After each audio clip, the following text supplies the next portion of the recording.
In most Ontario communities, lawns are a status symbol. Accordingly, on residential property, Mississauga Council deems tall grass and weeds to be a public nuisance, as specified in the city's Nuisance Weed and Tall Grass Control Bylaw 125/2017. In that context, one self-appointed community vigilante felt duty-bound to trespass on his neighbor's property to mow down tall grass and kill weeds.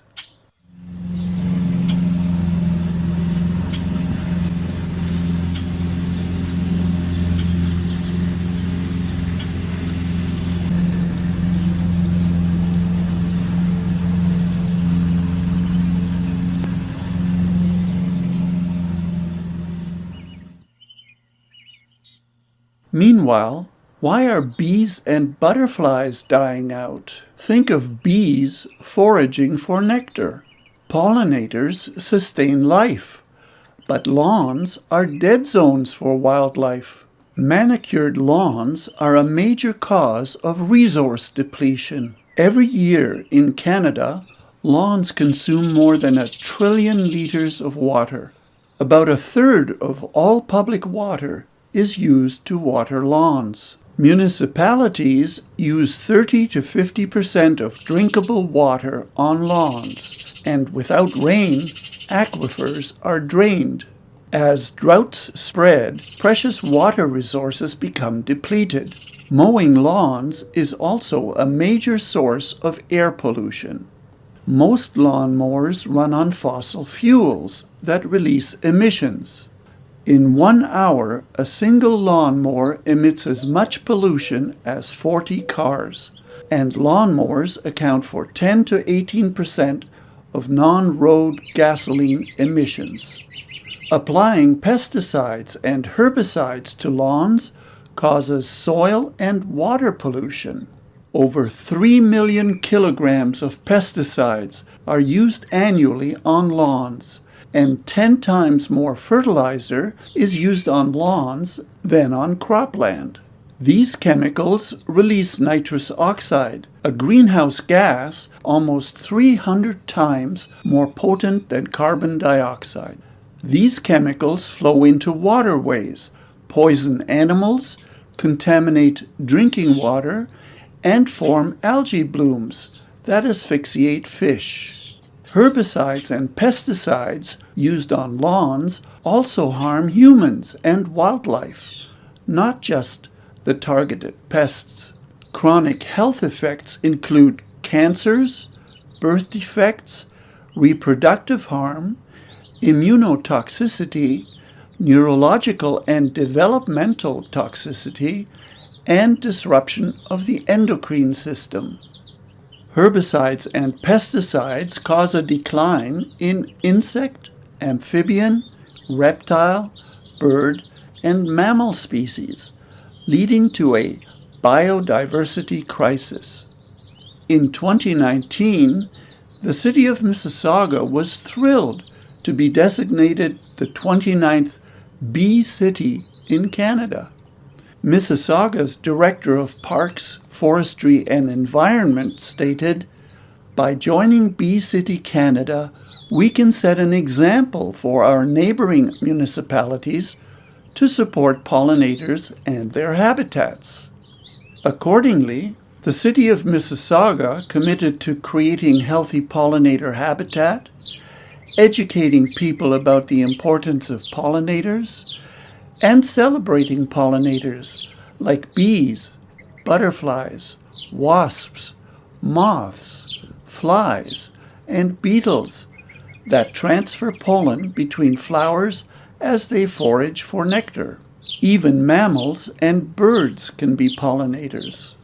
The City of Mississauga's current initiatives include creating pollinator gardens, adding native plants to park gardens, launching educational campaigns, and organizing events to educate residents on how they can support pollinators at home, work, and school.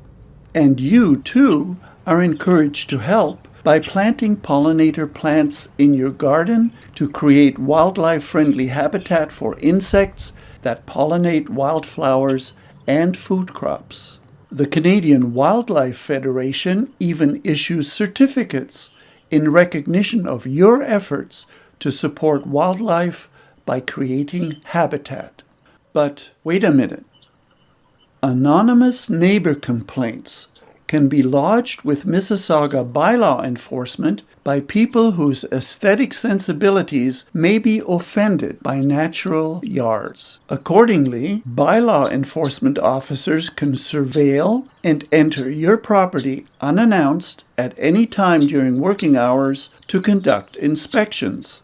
If nuisance weeds and tall grass exceeding 20 centimeters in height are found, enforcement officers can issue a warning of non-compliance in violation of the City of Mississauga's Nuisance Weed and Tall Grass Control Bylaw 125/2017. The warning requires you to cut and maintain all tall grass on the property and adjacent boulevard so as to not exceed 20 centimeters in height, and to destroy and remove all nuisance weeds and nuisance weed seeds from the property and adjacent boulevard. If the requirements are not fulfilled, the enforcement officers can issue a notice of contravention. If the requirements are not rectified by the deadline, the City of Mississauga can carry out the work required to bring the lands into compliance with the bylaw at the owner's expense. Meanwhile, there are acres of weeds and tall grass exceeding 20 centimeters in height in Mississauga neighborhoods where the bylaw is not enforced.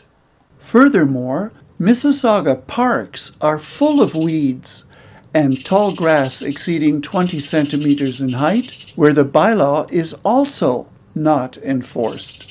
But on homeowners' private property, Mississauga Council deems tall grass and weeds to be a public nuisance, and Bylaw 125/2017 is enforced based solely on anonymous neighbor complaints. This arbitrary double standard begs the question, is the bylaw legal? In 1996, the Ontario Court of Justice ruled municipal tall grass and weeds bylaws to be void, invalid, and unenforceable on account of vagueness, and because they contravene the Canadian Charter of Rights and Freedoms, which guarantees individual freedom of expression. Nevertheless, letters and emails addressed to Mississauga's mayor, ward councillor, bylaw enforcement officers, supervisors, and the commissioner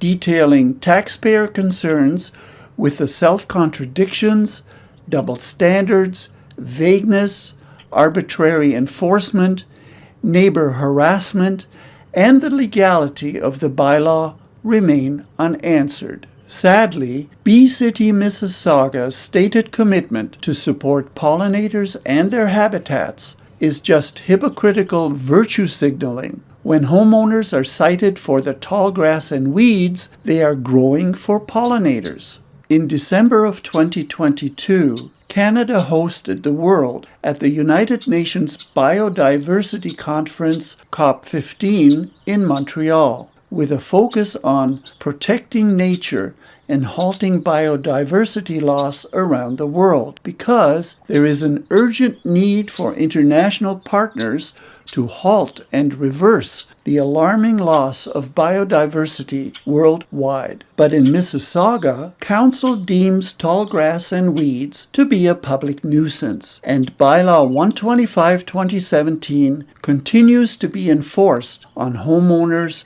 private property. Accordingly, on the 29th of July, 2022, the City of Mississauga executed the work required to bring the lands into compliance with the bylaw. You've received your notice of contravention. You saw the expiry date?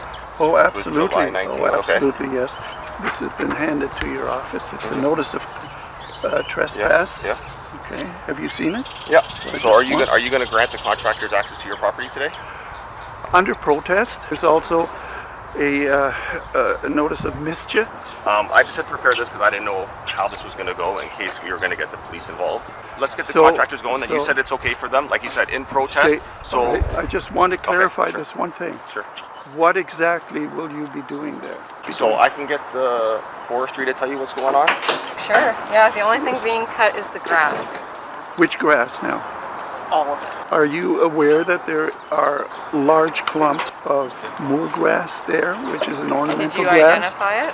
Yes, I did to you, and I did to previous inspectors. Can you show me it? Yes, I will. I do recall seeing the milkweed that you planted. Yes, this is milkweed. This is moorgrass here. This is Moorgrass. This is all moorgrass. This area here, as you will recall, is goldenrod. Yep. Okay, Canada goldenrod, which is staked out. Yep. It's all been staked out. These have been transplanted and they're starting to recover very well. These tall plants here are all purple moorgrass, along with some flowers here. Is purple moor? Okay, purple moorgrass, look it up. It's an ornamental. Do you have the Latin name? No, I'm not a Latin expert. So I looked up purple moor grass. It's non-native to Canada, first of all. So is turf grass. Exactly. Look at that. This is why we're making an attempt here to naturalize our garden. I don't think there's any debate with that. I think it's the way it's being done. There is no right way or wrong way. Well, that's It's a matter of opinion. You have to understand that under the Canadian Charter of Rights, the way you keep your lawn is a matter of personal taste and expression. I'll leave that up to bylaw. So the contractors won't touch this because it's milkweed. It's pretty clearly staked out. You can notice as well that this area has been visited by some of the wildlife that exists in this area. This would be fair game, avoiding the goldenrods. And just bear in mind here, this is all purple moorgrass. These long grass stems, if you're going to cut those, you're just robbing, migrating birds and so on and so forth of food.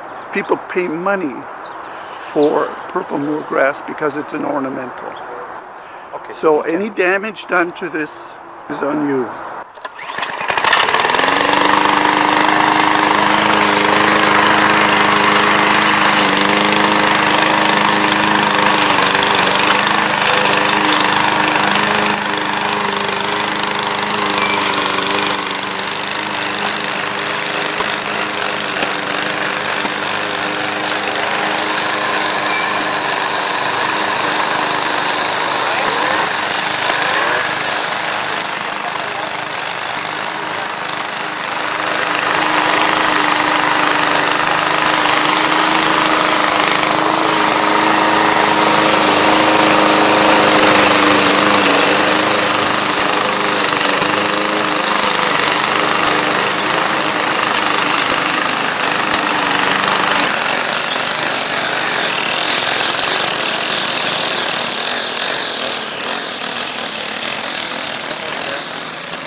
Thank you for everything, Mr. Ruck. We've met under better circumstances, I know that. Well, as I've indicated to you, there are definitely problems with the wording and so on and so forth of your bylaws. Yeah. Everything's And very part of vague the that you were reason saying. for making this documentary is essentially to alert people to that.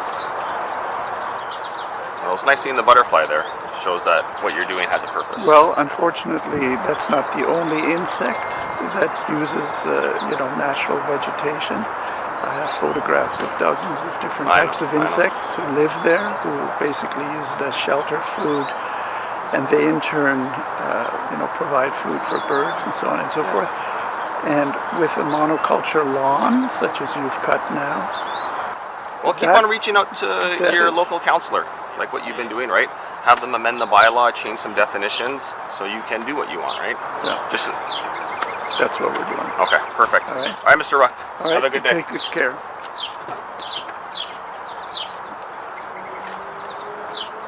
Yes, it's way past time to rescind Bylaw 125/2017. If you agree, please sign and share the petition at change.org to help fight Mississauga's tall grass and weeds bylaw. If you can, please donate at gofundme.com to help defray the legal costs. Thank you for supporting Change and Wildlife Habitat.